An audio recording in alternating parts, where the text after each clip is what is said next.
So my father, whom I love, I really do. He was never there for me. He stole my fucking identity before I was 18. We have the same name. He maxed out credit cards. He Shit. fucking told me, son, I'll be there. I'll be there. And he never showed up. He always told me, he was like, this Saturday, I promise I'm going to be out there. And it makes me emotional, but it's like, and this little fucking boy, me, little Bobby, had his bags packed and waited on the curb all day long. And it didn't just happen once. It didn't just happen twice. It happened dozens of times throughout my whole life. And he promised me, he swore he would be there. I walked in on my dad smoking crack, all this other shit. Now he's a different man and he's sober.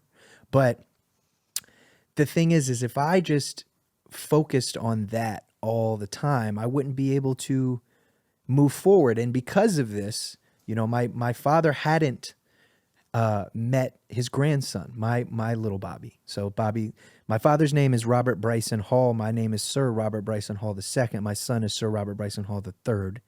My grandfather, his name is Robert Lloydell Hall.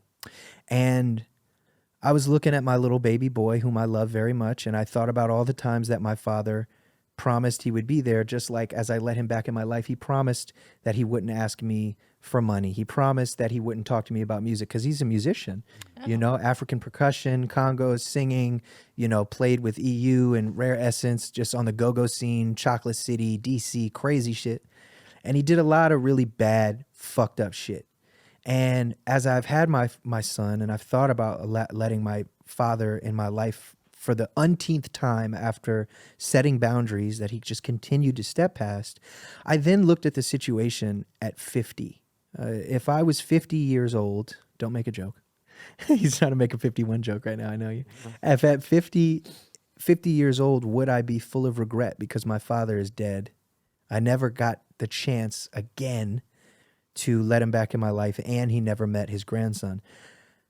The young me, right, of a year ago was like, fuck him for all that he did to me and how he treated me. But the older me, that's wiser than me then, I guess, if you could say, it was like, dude, you got to figure this shit out. So I tried again, and then he asked me for $1 million. And then, yeah, he's like, I need a studio, a house studio for me and my band. Oh my God. I'm like, anyway. The nerve. I know. But I instead of getting angry about it like I have in the past and being like, you stepped over this line again, that's it. You know what I did for the first time ever? He was at my house a couple weeks ago when we reunited, and I said, Dad, please don't talk to me about music, and Dad, please don't talk to me about money. And day one, he goes, I need you to pay all my bills and I need a truck. Shit. And I thought about it, and I said, Dad, why are you asking me that? I clearly said, please don't ask me this. And you know what he said? He gave me the greatest answer. He said, I don't know. Oh. I said, I don't know. I don't know. And I said, you know what, Dad? I've been trying to run from this, and I think it's time to help you help yourself. And I had this idea, and it's actually something that I'm working on right now. It's in the infancy. I'd say more than that, but I said, you know what, Dad? We've never made music together. Whoa. And you know, I have a little brother that my father had a vasectomy after he had me. He had a vasectomy. First he had a paternity test. Then he had a vasectomy. And 30 years later,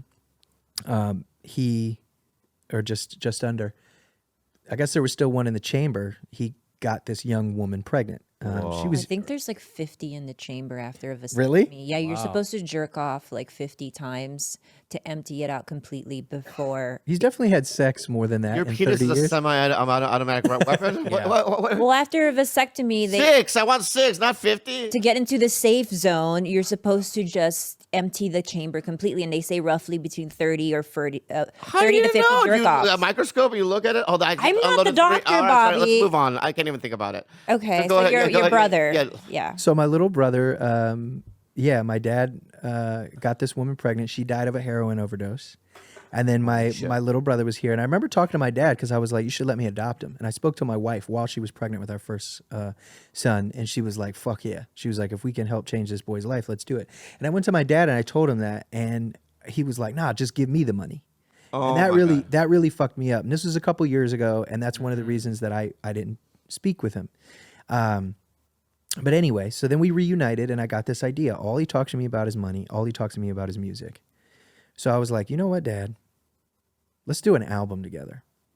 Let's do an album together, and we will write music, and you will sing, and you will finally have your stage in front of millions of people, and you will earn every dollar, and I will educate you on the business, on publishing, on black ownership. And not only that, I brought my brothers in. So the same brothers who were in the streets running around doing crazy shit, who have grown as men, who all have grown children now and all this stuff. And I was like, I'm going to educate you guys, and I'm going to help you. Because I told my dad, I said, Dad, do you know how many fucking people we have in our family? It's so many. If I buy you a house, I got to buy everybody else a house. That's minimum 9, right? Yeah, If I'm yeah. one of 9.